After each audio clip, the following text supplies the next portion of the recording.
بزم عصر حاضر و احکام دین کی، قرآن حدیث پاک کی اس میں ہے روشنی، ہوگا حصول فہم طریق محمدی، علم و شعور و فقہ و فراست اور آگہی ہے بزم عصر حاضر و احکام۔ بسم اللہ الرحمن الرحیم، الحمدللہ فی الارض والسماء والصلاة والسلام علی اکرم الکرماء وعلی آلہ وصحبہ والائمۃ والعلماء، اما بعد۔ معزز ناظرین و سامعین، آج ایک مرتبہ پھر پروگرام عصر حاضر اور احکام دین لے کر ہم آپ کی خدمت میں حاضر ہیں۔ جیسا کہ آپ کو معلوم ہے کہ اس پروگرام میں ہر دفعہ ہم ایک ٹاپک پہ گفتگو کرتے ہیں، اس دوران آپ کی لائیو کالز کو بھی انٹرٹین کیا جاتا ہے، آپ کی کیوریز کو بھی ایڈریس کیا جاتا ہے۔ تو آج بھی انشاءاللہ ہم ایک ٹاپک پہ گفتگو کریں گے اور اس دوران آپ کی کالز کو بھی انٹرٹین کیا جائے گا، آپ کی کیوریز کو بھی ایڈریس کیا جائے گا۔ اور یہ پروگرام جیسا کہ آپ کو پہلے بھی ہم عرض کرتے رہتے ہیں کہ ARYQ TV کا جو آفیشیل یوٹیوب چینل ہے اس پہ باقاعدہ پلے لسٹ بنی ہوئی ہے عصر حاضر اور احکام دین کے نام سے، اس میں اپلوڈ بھی ہوتا ہے۔ اگر کبھی آپ کوئی پروگرام نہ دیکھ پائیں یا دیکھا ہو اور دوبارہ بعد میں دیکھ کر اچھی طرح سمجھنا چاہیں، نوٹ ڈاؤن کرنا چاہیں، تو آپ ARYQ TV کے آفیشیل یوٹیوب چینل پہ جا کے عصر حاضر اور احکام دین پلے لسٹ میں جا کے اس پروگرام کو سرچ کر کے دیکھ سکتے ہیں، تو خود بھی دیکھیں اور ثواب کی نیت سے آگے بھی شیئر کیا کریں۔ تو آج ناظرین جس ٹاپک کا ہم نے انتخاب کیا ہے، آج ہمارا ٹاپک ہے توہمات۔ آج ہم انشاءاللہ توہمات پہ بات کریں گے۔ ہم جب اپنے معاشرے کو دیکھتے ہیں تو ہمیں اپنے معاشرے میں، اپنی سوسائٹی میں بہت سے توہمات نظر آتے ہیں، مسکنسیپشنز ہیں جو لوگوں میں پھیلی ہوئی ہیں، اور وہ نسل در نسل ایک سلسلہ ہے جو چلا آ رہا ہے، یعنی اباً جدن چلا آ رہا ہے، کہ جو نا بڑے بوڑھوں سے چلا آ رہا ہے وہ کہ جی ہمارے بابو یہ کہتے تھے، ہماری بوا یہ کہتی تھیں، ہمارے گھر میں فلاں یہ کہتے تھے، بڑے بوڑھوں سے چلا آ رہا ہے، پرکھوں سے چلا آ رہا ہے، پھر وہ اگلی نسل کو جو ہے وہ ٹرانسفر ہو جاتے ہیں وہی نظریات، وہی توہمات، پھر ان کے بعد اس سے اگلی نسل کو، یعنی جنریشن کو، ایک جنریشن سے دوسری، دوسری سے تیسری، تیسری سے چوتھی، یعنی ایک سلسلہ ہے نہ تھمنے والا نہ رکنے والا جو ان توہمات کا ہے، اور یہ ہمیں پوری دنیا کے اندر نظر آتا ہے۔ ایسا نہیں ہے کہ یہ صرف کسی ایک خاص خطے میں ہے، ہاں بس یہ ہے کہ کچھ خطوں میں، کچھ علاقوں میں یہ زیادہ ہے، کچھ خطوں میں کم ہے، لیکن ہوتا بہرحال ہر جگہ ہے۔ جہاں جہاں انسان رہتے ہیں تو انسان جو ہے وہ توہمات کا شکار بھی ہوتے ہیں، اور بنیادی طور پر یہ جو توہمات ہیں، میں اس کو یہ کہا کرتا ہوں کہ یہ ایک بیماری ہیں، ڈیزیز ہیں۔ جیسے جو ہے وہ دیگر بیماریاں ہوتی ہیں، کیونکہ کچھ فزیکل بیماریاں ہوتی ہیں، اسی طرح توہمات کا تعلق بھی بنیادی طور پر بیماری سے ہے۔ بس یہ ہے کہ کچھ کا تعلق اعصابی کمزوری سے ہے، اعصاب کی بیماری سے ہے، کچھ کا تعلق ایمانی کمزوری سے ہے، ایمان کی بیماری سے ہے۔ تو کچھ لوگوں کے جو ہے وہ اعصاب کمزور ہوتے ہیں تو انہیں اعصاب کمزور ہونے کی وجہ سے کچھ وہم لاحق ہوتے ہیں، اور کچھ لوگ وہ ہوتے ہیں جن کا ایمان کمزور ہوتا ہے تو ایمان کے کمزور ہونے کی وجہ سے انہیں وہم لاحق ہوتے ہیں، وہم پالتے ہیں۔ تو بہرحال اعصابی کمزوری ہو تو اعصابی کمزوری کا علاج کروانا چاہیے، ایمانی کمزوری ہو تو ایمانی کمزوری کا علاج کروانا چاہیے۔ نہ اعصاب کمزور ہونے چاہیے، نہ ایمان کمزور ہونا چاہیے۔ ہمارے اعصاب بھی مضبوط ہونے چاہیے اور ہمارا ایمان بھی مضبوط ہونا چاہیے۔ ہمارا جو فیتھ ہے، ہمارا جو ٹرسٹ ہے، جو بلیو ہے، یہ بلیف جو ہے یہ بھی مضبوط ہونا چاہیے، اور مسلمان کو راسخ العقیدہ ہونا چاہیے، اللہ پہ توکل مضبوط ہونا چاہیے، مسلمان کا اللہ پہ ایمان مضبوط ہونا چاہیے۔ جب ہم یہ کہتے ہیں لا الہ الا اللہ محمد الرسول اللہ، لا الہ الا اللہ جب ہم نے کہہ دیا کہ کوئی معبود نہیں سوا اللہ کے، تو بس پھر ہمارے قلب میں یہ بات راسخ ہونی چاہیے کہ معبود ہمارا اللہ ہی ہے، اور وہی محبوب حقیقی ہے، وہی مطلوب حقیقی ہے، وہی مقصود حقیقی ہے، اور تمام قوتوں اور طاقتوں کا مالک وہی ہے، اور اسی کے چاہنے سے ہوتا ہے۔ وہ بے نیاز ہے اور وہ مالک کل ہے، اس کے چاہنے سے ہی ہوتا ہے۔ جو ہوتا ہے اس کے چاہنے سے ہوتا ہے، اور جو نہیں ہوتا اس کے نہ چاہنے سے نہیں ہوتا۔ جو وہ چاہتا ہے وہ ہوتا ہے، جو وہ نہیں چاہتا وہ نہیں ہوتا۔ ذاتی طور پر کسی بھی چیز میں کوئی کسی قسم کی تاثیر نہیں ہے، ہر قسم کی تاثیر کا خالق بھی وہی ہے، اس کے چاہنے سے ہی تاثیر آتی ہے۔ تو اللہ تبارک و تعالیٰ نے جو بات ہمیں بیان فرمائی، جو اللہ کے محبوب علیہ السلام نے ہمیں بیان فرمائی، ان باتوں پہ بھی ہمارا ایمان مضبوط ہونا چاہیے۔ اللہ پہ ایمان مضبوط ہونا چاہیے، اللہ کی بات پہ ہمارا ایمان مضبوط ہونا چاہیے، اللہ کے کلام پہ ہمارا ایمان مضبوط ہونا چاہیے، اللہ کے پیغمبروں کی بات پہ ہمارا ایمان مضبوط ہونا چاہیے۔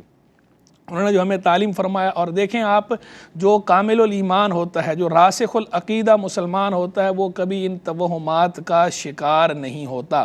یہ جو لوگ توہمات میں مبتلا ہوتے ہیں، توہم پرستی کا شکار ہوتے ہیں، ان کی اکثریت وہی ہوتی ہے کہ جو یا تو مسلمان نہیں ہوتے یا مسلمان تو ہوتے ہیں لیکن کامل الایمان نہیں ہوتے، راسخ العقیدہ نہیں ہوتے، ضعیف الاعتقاد ہوتے ہیں، ضعیف الاعتقادی ہوتی ہے، تو جو کہ نہیں ہونی چاہیے. مسلمان میں ضعیف الاعتقادی نہیں ہونی چاہیے. وہ لوگ کہ جو مسلمان نہیں ہیں، کسی ایسے مذہب کے فالوور ہیں، پیروکار ہیں کہ جس کی تعلیمات میں تحریف ہو گئی ہے، یا جو سرے سے کسی مذہب کو مانتے ہی نہیں ہیں، ایتھیسٹ ہے، اگنوسٹک ہیں، ان کے اندر اگر کوئی توہم ہو بھی صحیح، کوئی وہم ہو تو بھی بات سمجھ میں آتی ہے کہ یہ لوگ حقیقت سے دور ہیں، حق سے دور ہیں، حق کا نور انہیں نصیب نہیں ہوا. لیکن جو مسلمان ہیں، مسلمان ہو کر اگر وہ توہم پرستی کا شکار ہو تو یہ بہت زیادہ تعجب کی بات ہے کہ یہ مسلمان ہے، حقیقت کو اس نے پایا ہوا ہے، حق کے نور سے آشنا ہے، اور دین ہمارا علم کا دین اور عقیدے کا دین، یقین کا دین، دین ہمیں ہمارا ایقان سکھاتا ہے، یقین سکھاتا ہے. تو اس دین کا حامل ہے، اسے تو کسی قسم کے وہم کا شکار ہونا ہی نہیں چاہیے. اور اگر کبھی کوئی وہم آ بھی جائے تو فوراً جو ہے وہ اللہ سے بندے کو رجوع کرنا چاہیے، وہ دعائیں پڑھنی چاہیے جو حدیث میں تعلیم ہوئی ہیں، اور قرآن مجید فرقان حمید کی جو تعلیمات ہیں، جو آیات ہیں، مسلمان کو آیتیں یاد بھی ہونی چاہیے، اور بندہ ریکال کرے اس آیت کو فوراً، اور اس خیال کو جھٹک دے، وہم کو جھٹک دے، وہم پالے نہیں. اللہ رب العالمین جل وعلا نے اپنے محبوب کو یہ بات تعلیم فرمائی. قرآن میں اس کا ذکر ہے سورہ توبہ میں کہ اللہ تبارک و تعالی نے فرمایا قُلْ لَن يُصِيبَنَا إِلَّا مَا كَتَبَ اللَّهُ لَنَا هُوَ مَوْلَانَا وَعَلَى اللَّهِ فَلْيَتَوَكَّلِ الْمُؤْمِنُونَ، محبوب فرما دو ہمیں ہرگز نہیں پہنچے گی مگر وہی بات جو اللہ نے ہمارے لیے لکھ دی ہے، وہ ہمارا کارساز ہے، اور اللہ ہی پر ایمان والوں کو بھروسہ کرنا چاہیے. یہ آیت ہر مسلمان کو یاد ہونی چاہیے، یہ آیت ہمارے قلب و ذہن میں راسخ ہونی چاہیے. اور جب کبھی زندگی میں کسی بھی موڑ پر کوئی ایسا موقع آئے، کوئی ایسا جو ہے وہ کمزور لمحہ، کوئی ایسا خیال، فاسد نظریہ، کوئی باطل بات اگر وہ آئے، کوئی وہم آئے، ہمیں آئے یا ہمارے ساتھ والے کسی کو آئے، فوراً ہم اس آیت کو ریکال کریں، اس آیت کو ریکال کر کے اپنے قلب و ذہن سے بھی اس خیال کو جھٹک دیں. اور جس مسلمان کے دل میں یا ذہن میں ایسی بات آ رہی ہے اور وہ زبان سے اظہار کر رہا ہے تو اسے بھی تعلیم کریں اور بتائیں اور سمجھائیں، تلقین کریں کہ بھئی ایسے جو وہم ہوتے ہیں یہ وہم ہی ہوتے ہیں. وہم کو وہم سمجھ کر جھٹک دینا چاہیے، وہم پالنے نہیں چاہیے. اللہ پہ بندے کا یقین مضبوط ہو، اللہ پہ جو ہمارا ایمان ہے وہ مضبوط ہونا چاہیے. اور اللہ تبارک و تعالی ہی فاعل حقیقی ہے، وہی مؤثر حقیقی ہے. اس کے چاہنے سے اور اس کے کرنے سے ہوتا ہے، اور اس کے نہ چاہنے اور نہ کرنے سے نہیں ہوتا. تو چیزوں میں ذاتی طور پر کوئی تاثیر نہیں ہے. تو یہ ہمیں بالکل کرسٹل کلیئر ہونے چاہیے ہمارے نظریات. تو اب ہم جو ہے کچھ توہمات کی طرف آتے ہیں، جو توہمات لوگوں میں پائے جاتے ہیں، معاشرے میں ہمارے رائج ہیں. میں نے جیسے کہ کہا کہ صرف بر صغیر پاک و ہند میں یا سب کانٹیننٹ میں نہیں، یہ جہاں جہاں انسان بستے ہیں پوری دنیا میں توہمات ہوتے ہیں. بس یہ ہے کہ الگ الگ ہوتے ہیں. کسی خطے میں کسی طرح کا وہم ہوتا ہے، دوسرے خطے میں اس سے ہٹ کر کوئی اور وہم ہوتا ہے، لیکن ہوتا بہرحال ہے. اور جو لوگ جو ہے وہ دنیاوی طور پر پڑھے لکھے ہوتے ہیں وہ بھی توہمات کا شکار ہوتے ہیں. یعنی اس کا تعلق صرف عصری تعلیم کے ساتھ نہیں ہے. بعض اوقات عصری تعلیم یافتہ بھی بہت زیادہ توہمات کا شکار ہمیں نظر آتے ہیں. اور ہمارا تو چونکہ واسطہ ہے، ہر طرح کی جو ہے پبلک ڈیلنگ ہے، ہر طرح کے لوگوں سے ہمارا واسطہ پڑتا ہے. ہمارے پاس آتے ہیں، دارالفتاح کے اندر بھی آتے ہیں، ویسے بھی ہم سے رجوع کرتے ہیں. تو معلوم ہوتا ہے، پتہ چلتا رہتا ہے کہ جو ہے وہ ہر طبقہ جو ہے، ہر طرح کے طبقے میں توہم پرستی پائی جاتی ہے، توہمات کے شکار ہوتے ہیں. اور خیر ہم اپنی بساط کے مطابق پھر سمجھاتے بھی رہتے ہیں. کتاب و سنت کی جو تعلیم ہے اس کے مطابق کوشش کرتے ہیں، سمجھاتے ہیں، اور وہ باذن اللہ جو ہے اس کا فائدہ بھی ہوتا ہے، بہت سے لوگ سمجھ بھی جاتے ہیں.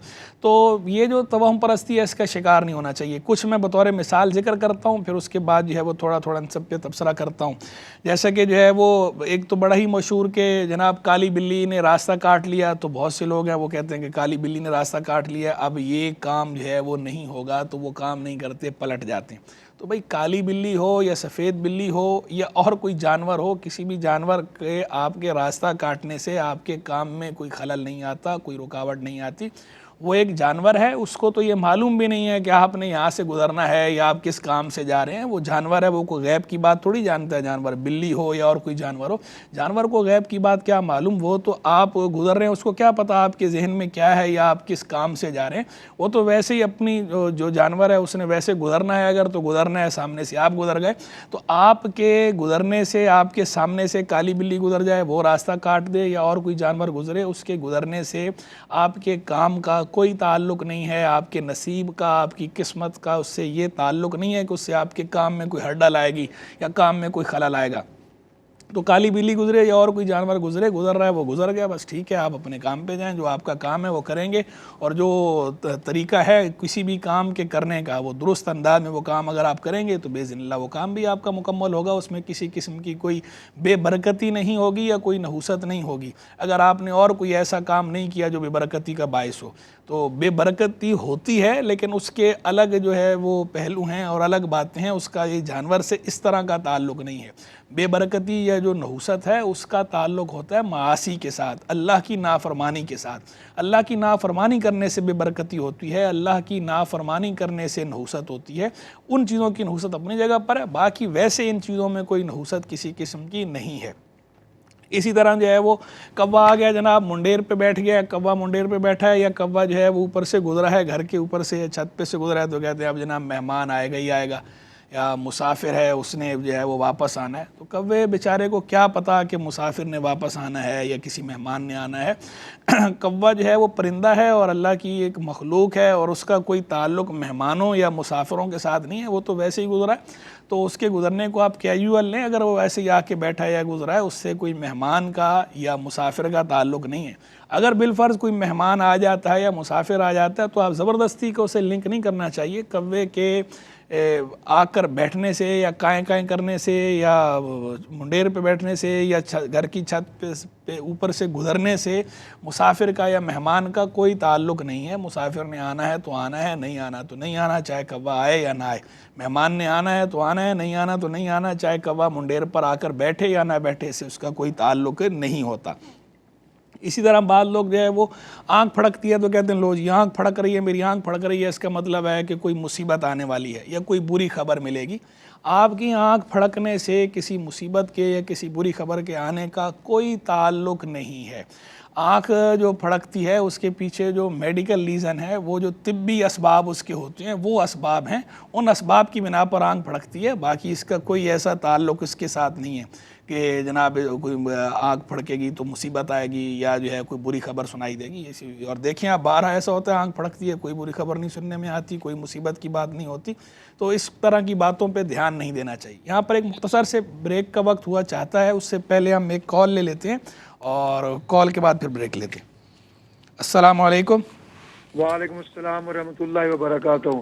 جی حضور میں نے یہ پوچھنا تھا کہ سردیوں کے اندر چادر اوڑھتے ہیں تو چادر سر پہ رکھ کے اوڑھنی چاہیے نماز پڑھتے وقت، تھوڑا سا آواز بڑھائیے. گردن میں ڈال کے چادر اوڑھنی چاہیے؟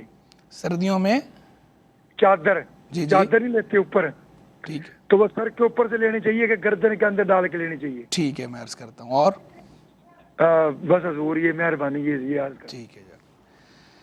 یہاں پر مختصر سے بریک کا وقت ہوا چاہتا ہے، امید کرتے ہیں آپ ہمارے ساتھ رہیں گے. ناظرین ویلکم بیک. بریک پر جانے سے پہلے ہم یہ گفتگو کر رہے تھے کہ توہم پرستی کا شکار نہیں ہونا چاہیے، وہم نہیں پالنے چاہیے. اور جو بات جو ہے وہ کتاب و سنت کے اندر موجود ہے، جو ہمیں اللہ تبارک و تعالیٰ نے بتائی، اللہ کے پیغمبر علیہ الصلوۃ والسلام نے بتائی، اس بات پہ ہمارا یقین مضبوط ہونا چاہیے. اور اللہ کے رسول علیہ الصلوۃ والسلام نے ہمیں بتایا ہے، توہم پرستی سے منع کیا ہے، اوہام پالنے سے منع کیا ہے، تو وہم نہیں پالنے چاہیے، کسی بھی قسم کا وہم نہیں پالنا چاہیے. اور کوے کی آخری بات میں بتا رہا تھا کہ کوا منڈیر پر آ کر بیٹھے یا اوپر سے گزرے گھر کی چھت کے اوپر سے، تو اس کا مسافر یا مہمان کے ساتھ تعلق نہیں ہوتا. تو اس طرح کے نظریے جو ہے وہ نہیں رکھنے چاہیے، اس طرح کی باتیں نہیں کرنی چاہیے. ہمارے ساتھ کالر ہیں، شامل کرتے ہیں. السلام علیکم. السلام علیکم. السلام علیکم مفتی صاحب. وعلیکم السلام ورحمۃ اللہ. مفتی صاحب کیسے خیریت سے ہیں؟ الحمدللہ رب العالمین. مفتی صاحب یہ سوال کرنا تھا کہ کوئی شخص کسی شخص کو کہتا ہے کہ میرے لیے تم دعا کرنا، تو اگلا کہتا ہے کہ تمہارے لیے مجھ پر دعا کرنا تمہارے لیے فرض ہو گیا یا واجب ہو گیا، اس طرح کا جملہ کہنا کیسا ہے؟ ٹھیک ہے، میں عرض کرتا ہوں. اور السلام علیکم. السلام علیکم. ٹھیک ہے، لائن ڈراپ ہو گئی، آپ دوبارہ میں جو ہے وہ جوائن کر سکتے ہیں. جی ناظرین، تو میں گزارش کر رہا تھا کہ ان چیزوں کا تعلق جو ہے، جو چیزیں ہمیں کتاب و سنت میں بتا دی گئی ہیں، جن چیزوں کے بارے میں ہمیں معلوم ہے تو وہ تو ٹھیک ہے، لیکن جن چیزوں کے بارے میں کتاب و سنت میں کوئی رہنمائی نہ ہو یا جن کا کوئی سائنٹیفک پروف موجود نہ ہو تو اس طرح کی باتیں اپنی طرف سے نہیں کرنی چاہیے، خود اپنی اٹکل سے نہیں کرنی چاہیے. یعنی رجم بالغیب سے بھی ہمیں منع کیا گیا نا، تکے مارنے سے منع کیا گیا، تخرص نہیں ہونا چاہیے. تو کچھ چیزیں وہ ہوتی ہیں ان کا تعلق، ان کے پیچھے کوئی سائنسی سبب ہوتا ہے، کوئی سائنٹیفک ریزن ہوتا ہے. تو ٹھیک ہے، جو ایسی چیز مخفی بات ہے کہ اس کے پیچھے کوئی سائنٹیفک ریزن ہو، کوئی سائنٹیفک فیکٹ ہو، پروون فیکٹ ہو، تو ٹھیک ہے، اس کو تو بیان کیا جا سکتا ہے. یا کسی چیز کا تعلق جو ہے وہ طب کے ساتھ ہے، میڈیکل کے ساتھ ہے، بیماری کے ساتھ ہے، اس کے سائنز ہوتے ہیں، اس کے سمٹمز ہیں جو اس فن میں بتائے جاتے ہیں، تو ٹھیک ہے، وہ تو اپنی جگہ پر درست ہیں یہ باتیں. لیکن جو اس سے ہٹ کر باتیں ہوتی ہیں، جس کا نہ تو کوئی سائنٹیفک ریزن ہو، نہ اس کے پیچھے جو ہے وہ ہمیں اور کوئی جو اس کی لاجک ہے وہ معلوم ہو، اور نہ کتاب و سنت کے اندر کوئی وہ ایسی بات آئی ہو، تو بس خود سے بندہ ازیوم کر لے غیب کی باتوں کو اور اس کے بارے میں بندہ تکے بازی شروع کر دے، رجم بالغیب جیسے کہا جاتا ہے ہماری اصطلاح میں، اس کی اجازت نہیں ہے، وہ شرعاً جائز نہیں ہے، اس سے بچنا چاہیے. اور پھر ہم معاشرے میں یہ دیکھتے ہیں کہ بہت سے لوگ جو ہے وہ اپنی قسمت کا حال معلوم کرنے کے لیے جناب پہنچ جاتے ہیں. کبھی جو ہے وہ کسی طوطے والے کے پاس پہنچ گئے، وہ طوطے لے کے بیٹھا ہوا ہے، وہ جو پرچیاں ڈال رہے ہیں آگے، وہ طوطا پرچی نکال کے بتا رہا ہے، اس سے یہ قسمت کا حال معلوم کر رہے ہیں، اس سے فال نکال رہے ہیں. اب بھئی طوطا ہے، وہ بے زبان پرندہ ہے، اس کو کیا معلوم آپ کی قسمت کے بارے میں، اس کو کیا معلوم آپ کے کام کے بارے میں، اس کو کچھ بھی پتہ نہیں ہے بیچارے کو. اس طوطے کو بس جس طرح ٹرین کیا ہوا، اگر انہوں نے اس ٹریننگ کے مطابق وہ کوئی بھی چیز جو ہے وہ اٹھا دیتا ہے. اب آپ اس کے اوپر جو ہے وہ مدار رکھ رہے ہیں، اس پہ آپ نے ایک نظریہ بنا لیا، اس پہ عقیدہ بنا لیا اور ایسے لوگوں کے پاس جانا شروع کر دیا. تو ایسے لوگوں کے پاس نہیں جانا چاہیے، ان کی حوصلہ شکنی کرنی چاہیے. ویسے بھی نہیں جانا چاہیے، باقی چلو دیکھتے ہیں کیا بولتے ہیں، دیکھنے کے لیے بھی نہیں، اس سے وہ پروموٹ ہوتے ہیں اس طرح کے لوگ، تو دیکھنا نہیں چاہیے. اس طرح کے لوگوں کی حوصلہ شکنی کرنی چاہیے. اس طرح جو ہے وہ غلط نظریات، فاسد نظریات پھیلتے ہیں، مسکنسیپشنز پھیلتی ہیں، اس کے جو یہ غلط انفارمیشن ہے اس کے پھیلنے کا ہمیں ذریعہ نہیں بننا چاہیے. اب ہمارے ساتھ ایک کالر ہیں، شامل کرتے ہیں. السلام علیکم. وعلیکم السلام جناب، خیریت ہے جی؟ الحمدللہ رب العالمین. جی فرمائیے.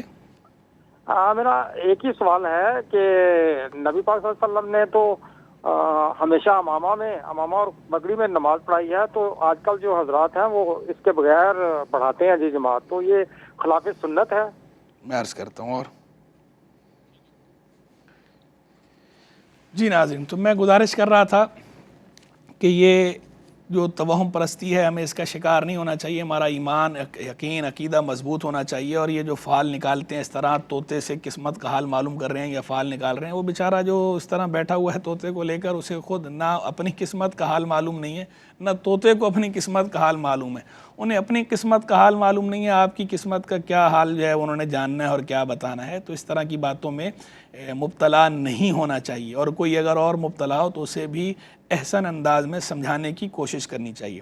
اسی طرح جو ہے وہ ہم دیکھتے ہیں بعض لوگ جو ہے وہ ہاتھ دکھاتے ہیں، کسی کو ہاتھ دکھا کے ہاتھ کی لکیروں کے مطابق پوچھتے ہیں، جناب 10 شناسی جو ہے پامسٹری دکھاتے ہیں، وہ آپ بتا رہے ہیں کہ جناب یہ آپ کے ہاتھ کی لکیر ہو، یہ لمبی لکیر جا رہی ہے، یا آپ کا ساتھ یہ ہوگا، یہ سفر کی لکیر ہے، یہ شادی کی لکیر ہے، یہ فلاں چیز کی لکیر ہے، ایسا ہوگا ایسا ہوگا. اور عموماً جو باتیں وہ کہتے ہیں وہ باتیں جو ہے وہ درست نہیں ہوتی، وہ باتیں غلط ہوتی ہیں. اور کوئی بات درست بھی نکل آئے تو بس وہ تکا ہوتا ہے، لگ گیا، نہیں لگا نہیں لگا. تو اس طرح ہاتھ دکھانے کی اجازت بھی شرعاً نہیں ہے. جو ہے وہ کال ہے ہمارے ساتھ، شامل کرتے ہیں. السلام علیکم. السلام علیکم. وعلیکم السلام. جی فرمائیے. میں لالا موسیٰ سے بات کر رہی ہوں. میں نے پوچھنا تھا کہ کہتے ہیں کہ شام کے وقت زوال کے ٹائم کنگھی کریں یا صفائی کریں تو رزق میں کمی آتی ہے، یہ کہاں تک درست ہے؟ یہ ٹھیک ہے، کنگھی اور صفائی کرنے سے، صفائی، جھاڑو ٹھیک ہے. لگانے سے. جی عرض کرتا ہوں. اور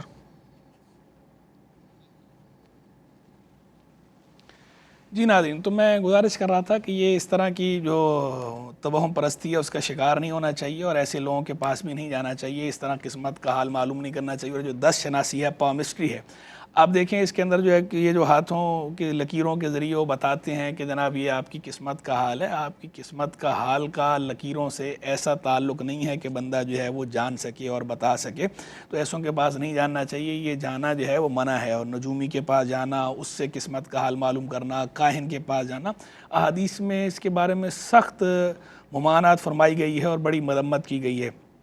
حضور جان عالم صلی اللہ تعالی علیہ وآلہ وسلم نے ارشاد فرمایا: من اتی عرافا فسألہ عن شیء لم یقبل له صلاۃ 40 لیلہ، کہ جو کسی عراف کے پاس آئے، اس طرح جو قسمت کا حال بتا رہے ہوتے ہیں تکے لگا کر، ان کے پاس کوئی آئے اور ان سے کوئی چیز معلوم کرے تو 40 راتوں تک اس کی نماز قبول نہیں ہوگی۔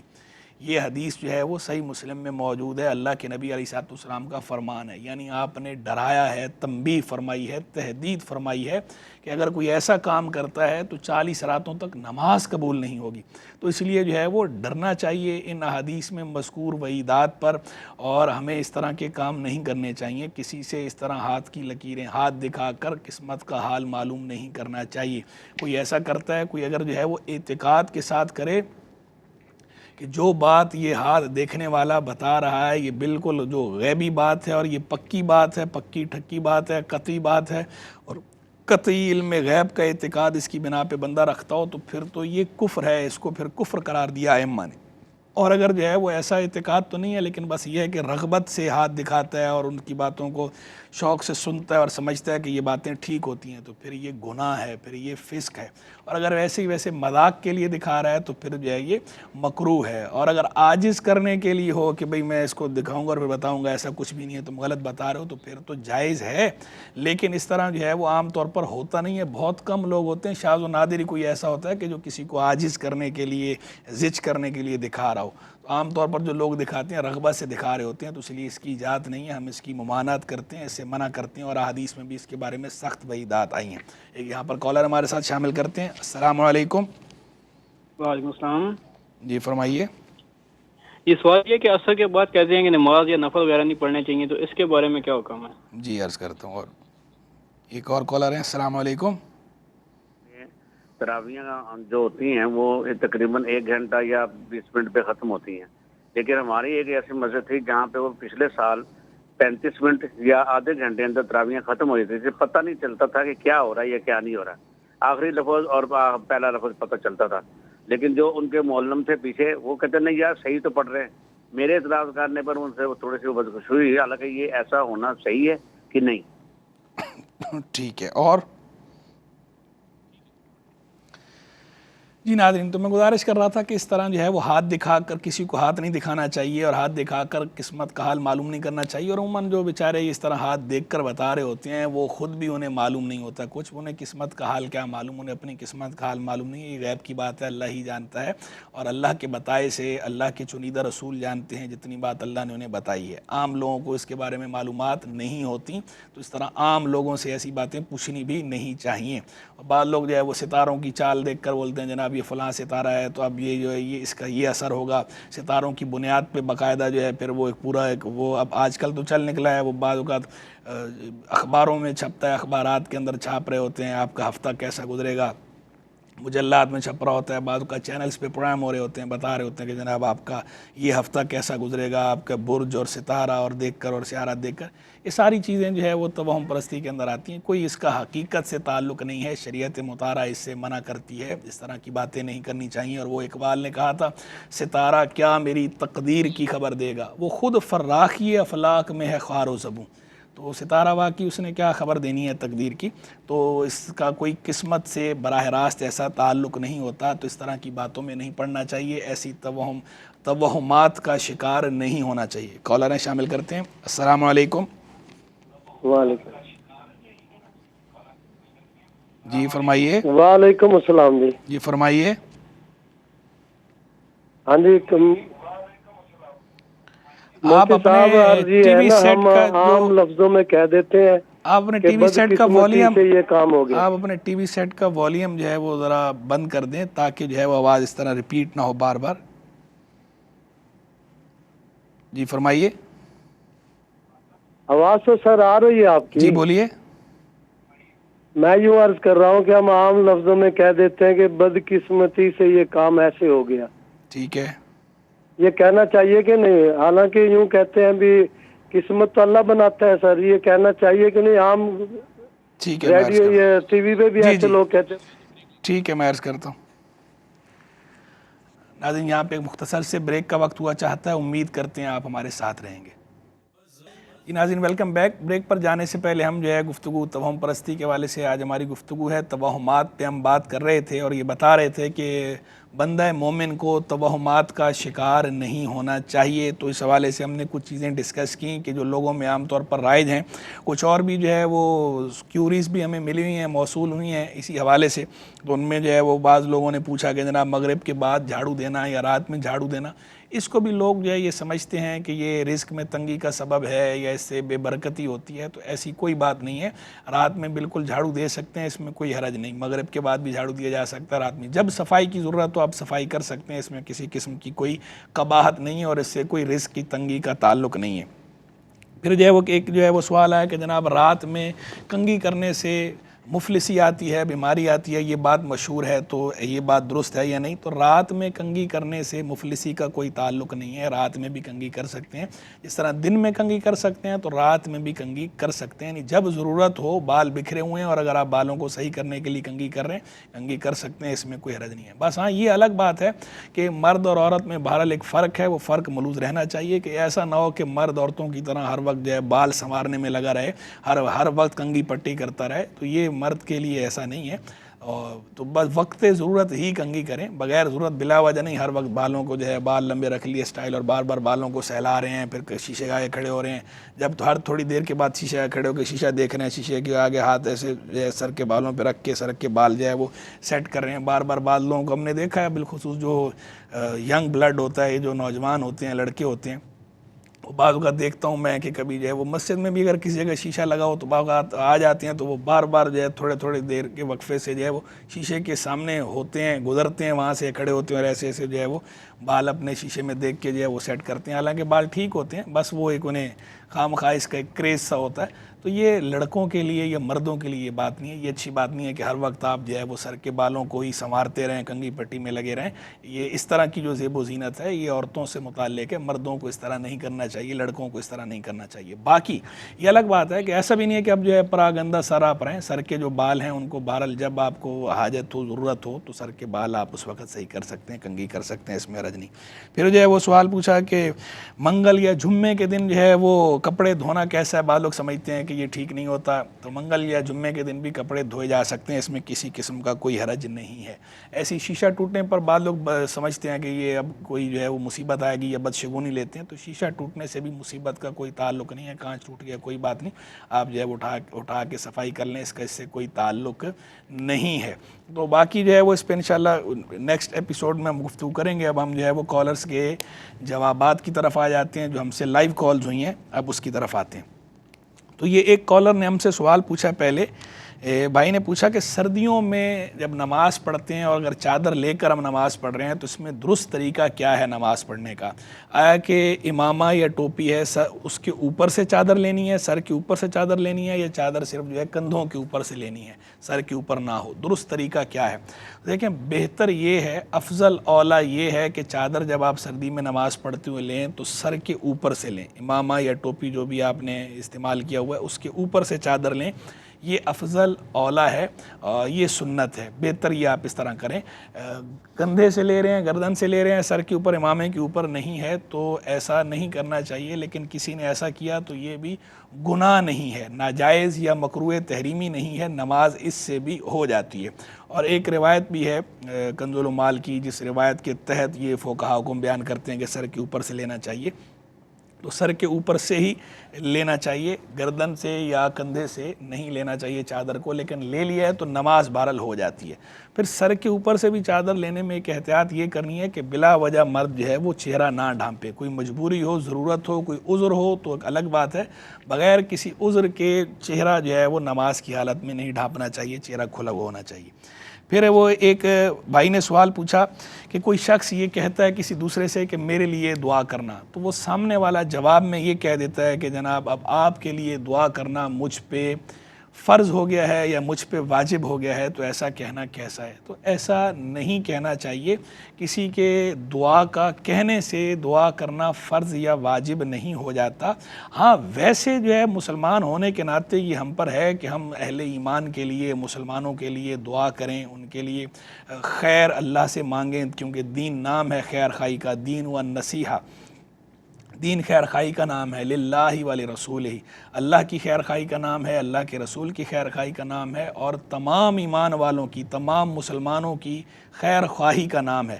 تو مسلمانوں کے لیے دعا کرنا بھی خیر خواہی میں شامل ہے، تو مسلمانوں کے لیے دعا کرنی چاہیے، اچھی بات. اور بالخصوص جب کہ آپ کو کسی نے دعا کا کہا اور اب آپ نے جو ہے وہ ایگری کر لیا، حامی بھر لی کہ ہاں میں یہ دعا کروں گا، تو اب یہ ایک طرح سے وعدہ ہو گیا، اور وعدہ پورا کرنا چاہیے کہ آپ نے جب اگلے سے کہہ دیا ہے کہ میں آپ کے لیے دعا کروں گا، تو یہ جو ہے وہ اب وعدہ ہے، تو آپ اپنا وعدہ بھی پورا کریں اور دعا کرنی چاہیے. لیکن یہاں یہ بھی کہہ دوں کہ بعض اوقات لوگ اس طرح کہہ کے پھر بعد میں اگلوں کو کہتے ہیں کہ آپ نے جو ہے وہ میرے لیے دعا کی.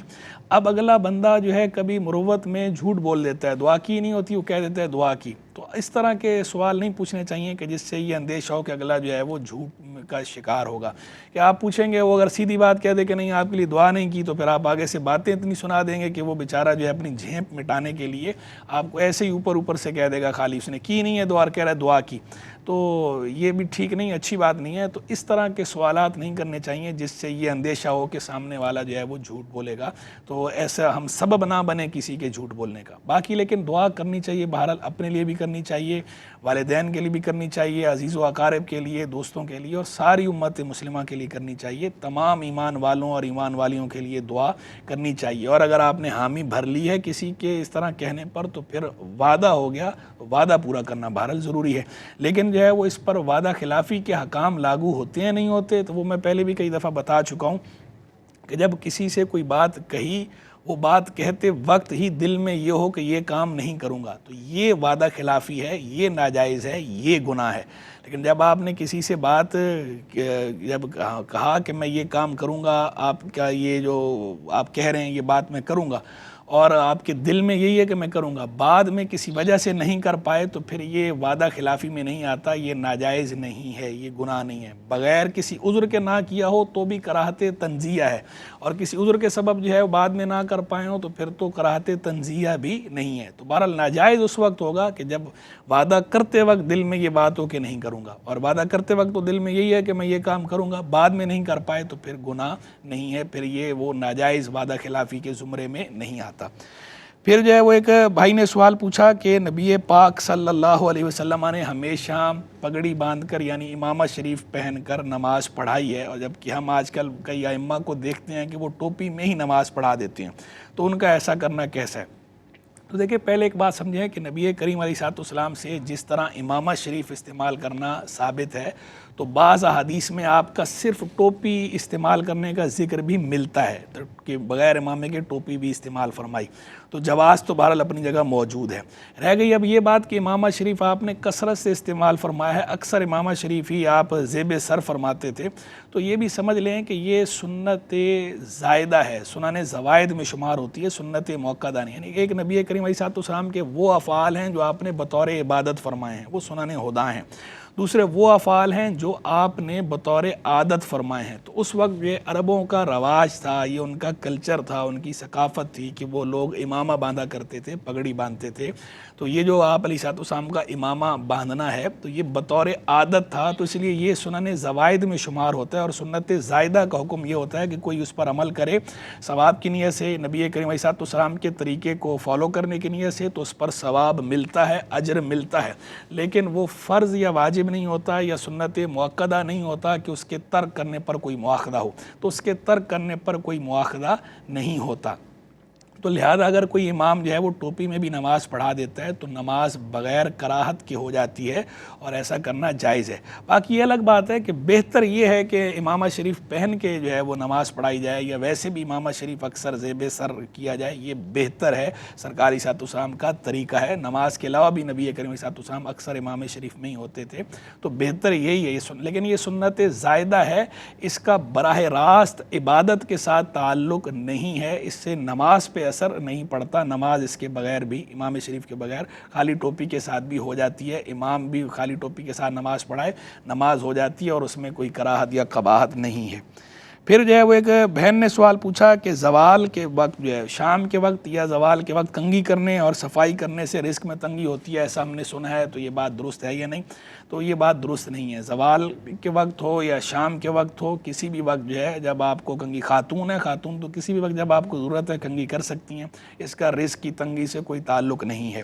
اس طرح صفائی کا بھی اس سے کوئی تعلق نہیں ہے، جب صفائی کی ضرورت پیش آئی تو صفائی کی جا سکتی ہے، گھر میں جھاڑو دیا جا سکتا ہے۔ ہاں یہ اچھی بات نہیں ہے کہ سارا دن گھر گندا پڑا رہے اور اب شام کو جو ہے وہ آپ کہیں کہ جناب شام میں صفائی کریں گے، بلا وجہ ایسا نہیں کرنا چاہیے، لیکن باقی کسی بھی وقت صفائی کریں، گھر آپ کا صاف ستھرا ہونا چاہیے، صبح صبح ہی صفائی کر لیں تاکہ گھر سارا دن جو ہے صاف ستھرا ہو، کوئی مہمان بھی آئے تو برا نہ لگے۔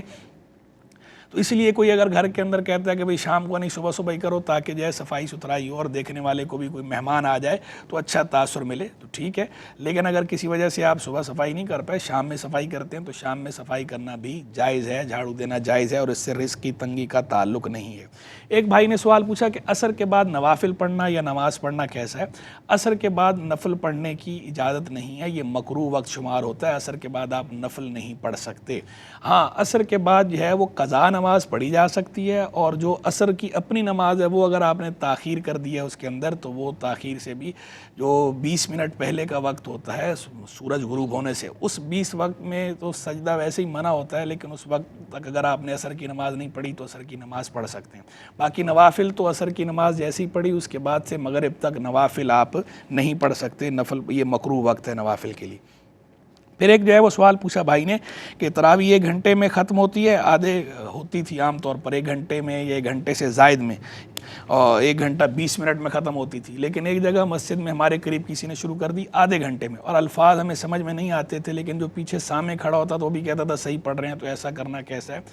دیکھیں اس کا گھنٹے سے یا منٹ سے تو تعلق نہیں ہے، صحیح پڑھنے سے بہرحال اس کا تعلق ہے۔ کوئی اگر تراویح اس طرح پڑھ رہا ہے کہ وہ صحیح ادا نہیں کر رہا، صرف آخری حرف سمجھ میں آتا ہے، یا یعلمون تعلمون سمجھ میں آ رہا ہے اور کچھ سمجھ میں نہیں آ رہا، تو اس طرح کی جو تراویح ہوتی ہے وہ تراویح ادا نہیں ہوتی۔ جب آپ قرآن کی تلاوت درست انداز میں نہیں کر رہے تو قرآن کی تلاوت فرض ہے نماز کے اندر، فرض ادا نہیں ہوا تو آپ کی نماز نہیں ہوئی، تو ایسی تراویح ہوتی ہی نہیں ہے۔ تو تراویح درست پڑھنی چاہیے، اور جو لوگ یہ اہتمام کرتے ہیں عبادت کا تو انہیں چاہیے کہ درست تھوڑا سا اور ٹائم کی قربانی دے دیں، اتنا جو آپ اہتمام کر رہے ہیں تو تھوڑا سا وقت بھلے بڑھا لیں، لیکن ایسا امام منتخب کریں کہ جو امام درست انداز میں قرآن کی قرات کر رہا ہو تاکہ آپ کی نماز برباد نہ ہو، اور آپ خود بھی اس کے اندر جو ہے وہ عبادت کے معاملے میں کانشیس ہونا چاہیے۔ پھر جو ہے وہ ایک بھائی نے سوال پوچھا کہ ایسا کہنا کہ بدقسمتی سے ایسا ہو گیا، یہ کہنا کیسا ہے؟ حالانکہ قسمت تو اللہ نے بنائی ہے، اللہ تو جو ہے وہ سب چیز اچھی بناتا ہے، تو یہ جو ہے اس طرح جو کہتے ہیں درست ہے یا نہیں؟ دیکھیں بہتر تو یہ ہے کہ یہ جملہ نہ بولا جائے، لیکن اگر کوئی یہ جملہ بولتا ہے تو اس پر ہم کوئی حکم اس لیے نہیں لگاتے کہ جب یہ کہا جاتا ہے نا خوش قسمتی یا بد قسمتی، تو بد قسمتی کا تعلق جو ہے وہ بندے کے اعتبار سے بد قسمتی کہا جا رہا ہوتا ہے، اللہ کے اعتبار سے نہیں کہہ رہے ہوتے۔ اور یہ استعمال جو ہے خود احادیث میں بھی موجود ہے، جہاں نبی کریم صلی اللہ علیہ وسلم نے تعلیم فرمائی ہے تعوذ کی کہ فلاں فلاں چیز سے پناہ مانگو، 4 چیزوں سے پناہ مانگنے کی بات فرمائی، تو وہاں یہ بھی فرمایا کہ بدبختی پانے سے، بدقسمتی پانے سے اللہ کی پناہ مانگو۔ تو اب یہ بدقسمتی پانے کا ذکر آیا ایمان مفصل کے اندر، جو ہم کہتے ہیں والقدر خیرہ و شرہ من اللہ تعالیٰ، تقدیر اچھی ہو یا بری ہو اللہ ہی کی طرف سے، یعنی بندے کے اعتبار سے اس کے برا ہونے کی بات کی جاتی ہے، اللہ کے اعتبار سے، اللہ کے فیصلے کے اعتبار سے اس کو برا نہیں کہا جا رہا ہوتا۔